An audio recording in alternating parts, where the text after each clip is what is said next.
ഇന്ന് നാം വിചിന്തന വിഷയമാക്കുന്നത് രാജാക്കന്മാരുടെ രണ്ടാം പുസ്തകം 4-ാമത്തെ അധ്യായം 8 മുതൽ 17 വരെയുള്ള തിരുവചനങ്ങളാണ്. അവിടെ 4-ാമത്തെ അധ്യായം 16-ാമത്തെ വാക്യത്തിൽ ഇപ്രകാരം പറയുന്നു: എലീഷ പറഞ്ഞു, അടുത്ത വർഷം ഈ സമയത്ത് നീ ഒരു പുത്രനെ പ്രസവിക്കും. എലീഷ പറഞ്ഞതുപോലെ അവൾ ഗർഭം ധരിച്ച് അടുത്ത വസന്തത്തിൽ ഏകദേശം ആ സമയത്ത് ഒരു പുത്രനെ പ്രസവിച്ചു.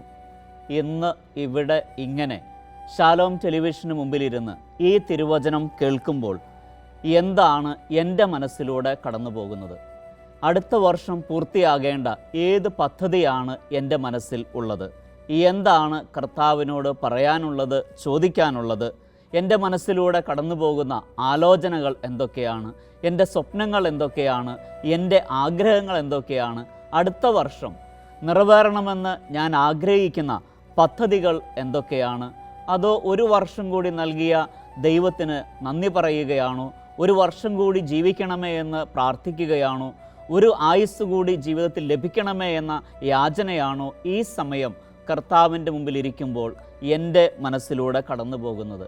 അതോ ഒരുപാട് പ്രാർത്ഥിച്ചിട്ടും ലഭിക്കാതെ പോയ കാര്യങ്ങളെക്കുറിച്ചുള്ള പരിഭവമാണോ, പരാതിയാണോ? അതോ ഒരുതരം നിസ്സംഗതയാണോ, മന്ദതയാണോ, വിരക്തിയാണോ എൻ്റെ മനസ്സിൽ ഇപ്പോഴുള്ളത്? എന്താണ് എൻ്റെ മനസ്സിനെ അലട്ടുന്നത്, അസ്വസ്ഥമാക്കുന്നത്? എന്താണ് എൻ്റെ ഹൃദയത്തെ ഉന്മേഷഭരിതമാക്കുന്നത്, ഊർജ്ജസ്വലമാക്കുന്നത്? കർത്താവിൻ്റെ മുമ്പിൽ ആയിരിക്കുമ്പോൾ എന്തിനു വേണ്ടി, ആർക്കു വേണ്ടി, എന്തു നേടി, എല്ലാം നഷ്ടമായി, എങ്ങും എത്തിയില്ല എന്നുള്ള ഒരു പരിഭവമാണോ എൻ്റെ ഹൃദയത്തിൽ ഇപ്പോഴുള്ളത്? അപ്പോൾ മനസ്സ് അറിയുന്ന ദൈവം, മനസ്സ് മാറ്റുന്ന ദൈവം, ശിലാഹൃദയം മാറ്റി മാംസളമായ ഹൃദയം നൽകുന്ന ദൈവം, ആ തിരുമുൻപിലാണ് നാം ഓരോരുത്തരും ഇപ്പോൾ ആയിരിക്കുക. കർത്താവിൻ്റെ വചനം നമ്മൾ കേൾക്കുന്നത് അത്രമാത്രം പ്രത്യാശയോടും പ്രതീക്ഷയോടും കൂടിയാണ്. അപ്പോൾ കർത്താവിൻ്റെ പദ്ധതികളും നമ്മളുടെ സ്വപ്നങ്ങളും ആഗ്രഹങ്ങളും എല്ലാം ഒരുമിച്ച് കൂട്ടിവെച്ച് വചനത്തിലൂടെ കർത്താവ് നമ്മളോട് എന്താണ് പറയുന്നതെന്ന് കേൾക്കാനുള്ള ഒരു നല്ല മനസ്സ് നമുക്ക് കൂടിയേ കഴിയൂ. അപ്പോൾ മനസ്സും ഹൃദയവും ആത്മാവും ഒരല്പസമയം ഈ വചനത്തിൻ്റെ മുൻപിൽ നമുക്ക് ആത്മാർത്ഥമായിട്ട് തന്നെ സമർപ്പിക്കാം. കർത്താവിൻ്റെ കൃപ നമ്മിലേക്ക് കടന്നു വരുന്ന നിമിഷങ്ങളാണ് ഇത്. ആശയോടെ കർത്താവിൻ്റെ മുമ്പിൽ ഇരിക്കുമ്പോൾ, ആലയത്തിൽ വന്ന് കർത്താവിൻ്റെ വചനം കേൾക്കുമ്പോൾ, വീടുകളിലിരുന്ന് തിരുവചനം വായിക്കുമ്പോൾ, തിരുവചനം ശ്രവിക്കുമ്പോൾ നമ്മിലൂടെയൊക്കെ നിറവേറുന്ന കർത്താവിൻ്റെ പദ്ധതികൾ ഏറെയാണ്. നാം ഇന്ന് വിചിന്തന വിഷയമാക്കുന്ന തിരുവചന ഭാഗം ഈ പദ്ധതിയെക്കുറിച്ചാണ് നമുക്ക് പറഞ്ഞു തരുന്നത്.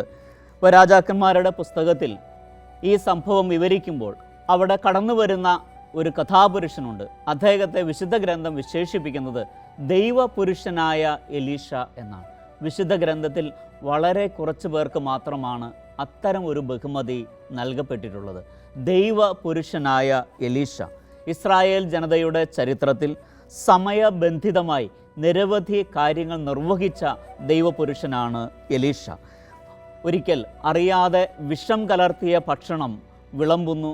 അതിനു മുമ്പിൽ ഇരിക്കുന്ന ജനം അത്രമാത്രം മരണഭയത്തോടെ ഇരിക്കുന്ന ഒരു ജനത്തെയാണ് പ്രവാചകൻ തൻ്റെ സമയോചിതമായ ഇടപെടലിലൂടെ രക്ഷിക്കുന്നത്. നമുക്കറിയാവുന്നതുപോലെ നാമാനെ സുഖപ്പെടുത്തുന്ന എലീഷായും ഈ തിരുവചന ഭാഗത്ത് തന്നെ നമുക്ക് കാണാനായിട്ട് സാധിക്കും. ഇങ്ങനെ സമയബന്ധിതമായി തിരുവചനത്തിൽ, വിശുദ്ധ ഗ്രന്ഥത്തിൽ കാര്യങ്ങൾ നിർവഹിച്ച ദൈവപുരുഷനാണ് എലീഷ. അപ്പോൾ ഇന്ന് നാം വായിക്കുന്ന, വിചിന്തനം ചെയ്യുന്ന ഈ തിരുവചന ഭാഗം ദൈവപുരുഷൻ എലീഷ ശുനേമിൽ, ശുനേം എന്ന് പറയുന്ന സ്ഥലം കാർമലിനും സമറിയായിക്കും ഇടയ്ക്കാണ്. അവിടെയുള്ള ധനികയായ ഒരു സ്ത്രീ, അങ്ങേയറ്റം നല്ല മനസ്സുള്ള ഒരു സ്ത്രീ, ആ സ്ത്രീ പ്രവാചകൻ തൻ്റെ വീടിന് മുൻപിലൂടെ കടന്നു പോകുന്നത് പലതവണ ശ്രദ്ധിക്കുകയുണ്ടായി. അപ്പം അദ്ദേഹത്തെ അങ്ങേയറ്റം കാര്യത്തോടു കൂടി തന്നെയാണ് ആ സ്ത്രീ ശ്രദ്ധിക്കുന്നത്. അങ്ങനെയുള്ള നിരന്തരമായ ശ്രദ്ധയുടെ ഭാഗമായിട്ട് അവർ തിരിച്ചറിയുകയാണ് കടന്നു പോകുന്നത് ഒരു ദൈവപുരുഷനാണ് എന്ന്.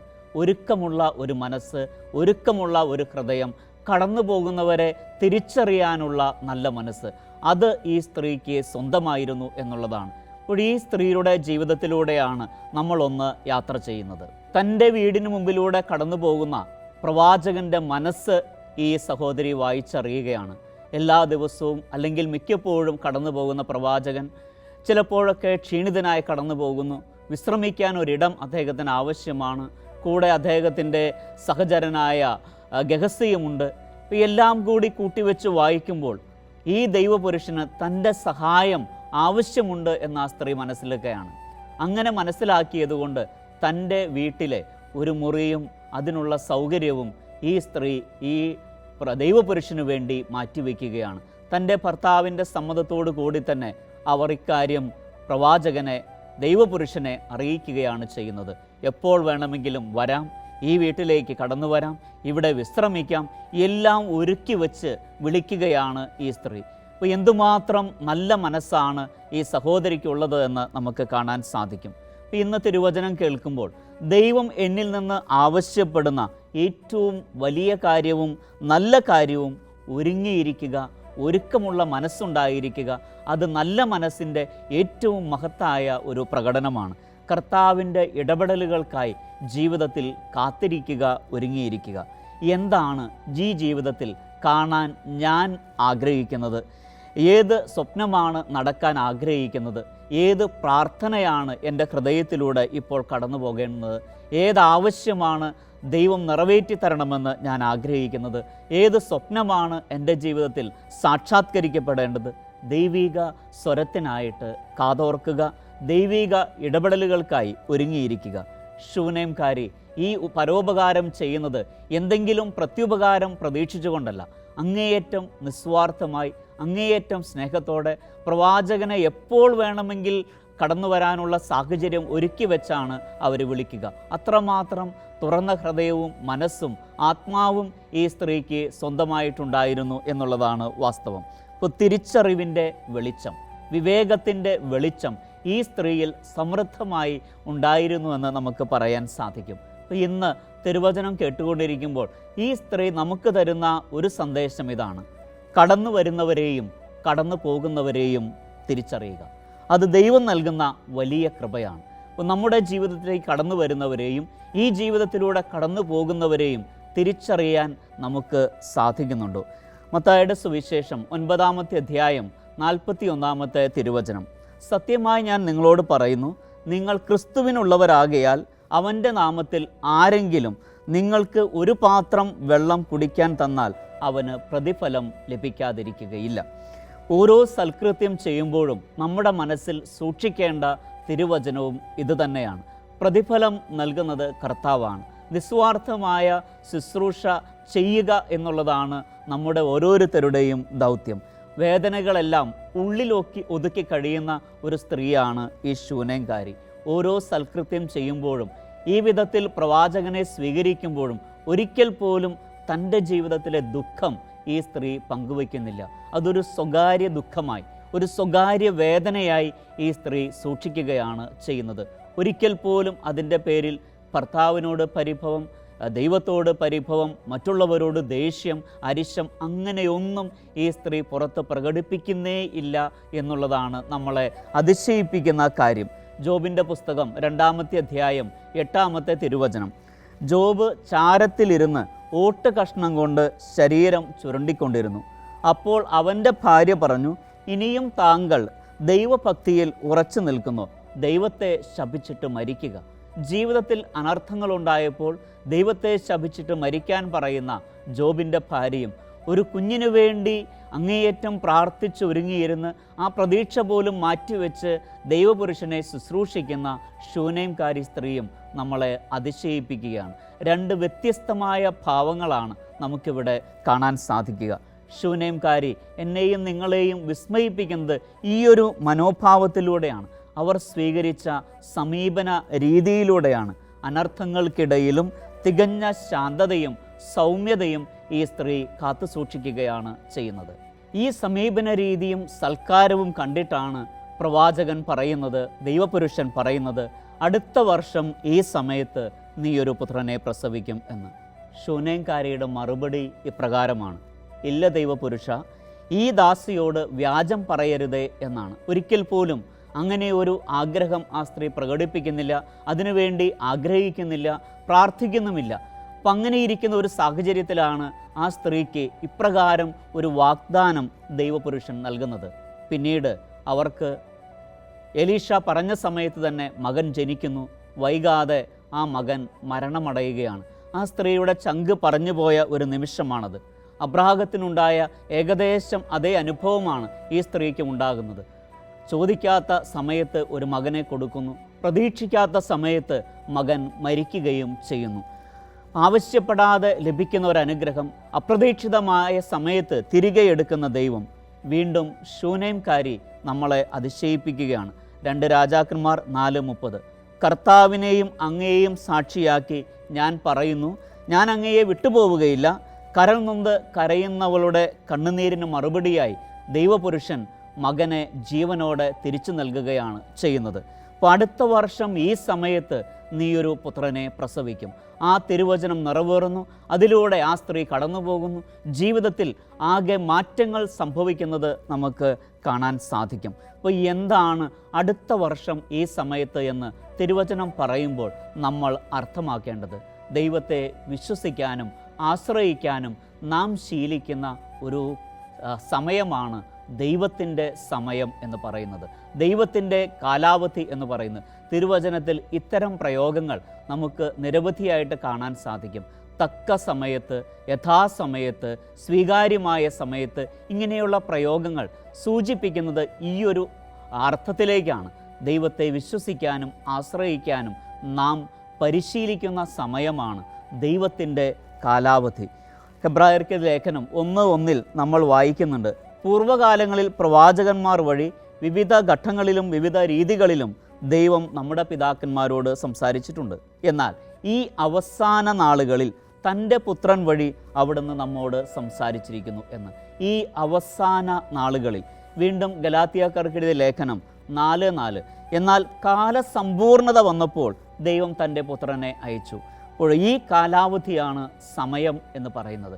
കാലസമ്പൂർണത, യഥാസമയം, അവസാന നാളുകളിൽ എന്നൊക്കെ പറയുമ്പോൾ ദൈവത്തെ പരിപൂർണമായി വിശ്വസിച്ച് ആശ്രയിച്ച് നന്മകൾ ചെയ്ത് നാം കഴിഞ്ഞുകൂടുന്ന ഒരു കാലമാണ്. 2 കൊരിന്തോസ് 1:20 ഇതേ ആശയം തന്നെയാണ് നമുക്ക് ലഭിക്കുക.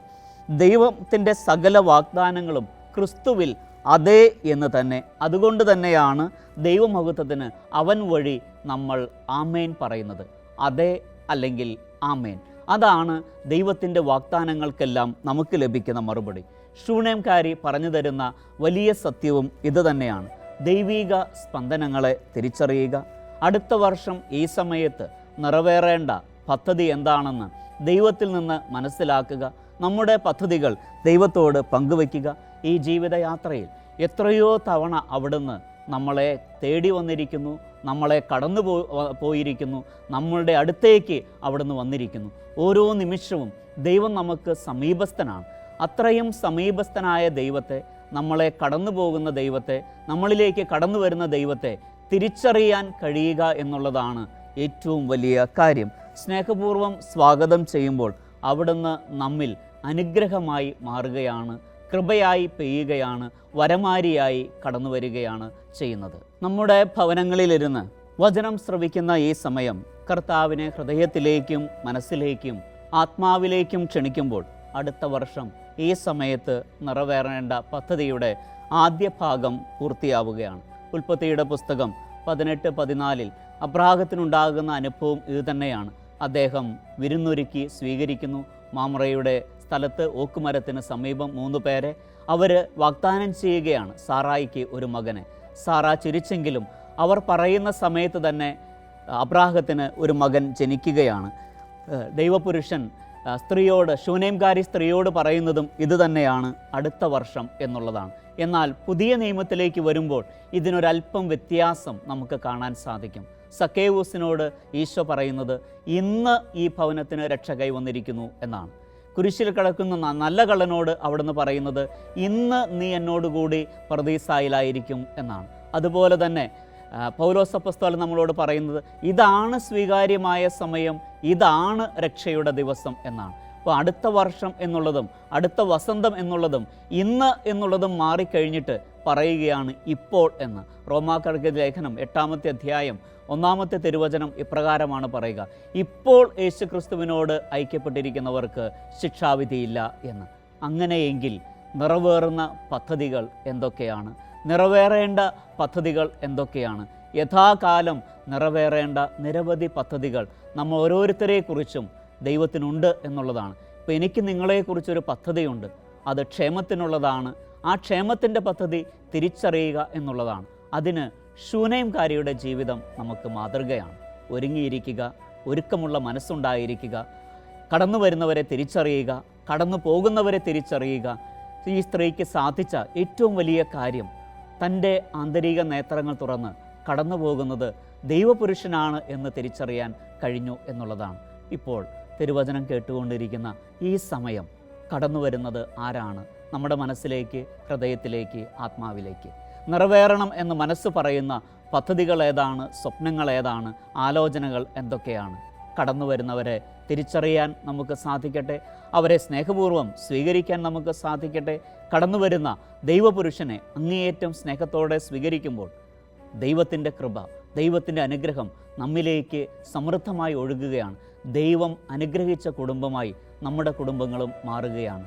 ശുനേംകാരി എന്ന് പറയുന്ന നല്ല മനസ്സുള്ള, നല്ല ഹൃദയമുള്ള, തുറന്ന ഹൃദയവും തുറന്ന മനസ്സുമുള്ള ശുനേംകാരി നമുക്ക് മാതൃകയായിരിക്കട്ടെ, പ്രചോദനമായിരിക്കട്ടെ.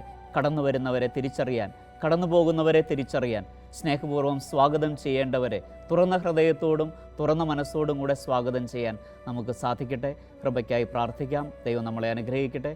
പിതാവിൻ്റെയും പുത്രൻ്റെയും പരിശുദ്ധാത്മാവിൻ്റെയും നാമത്തിൽ ആമേൻ.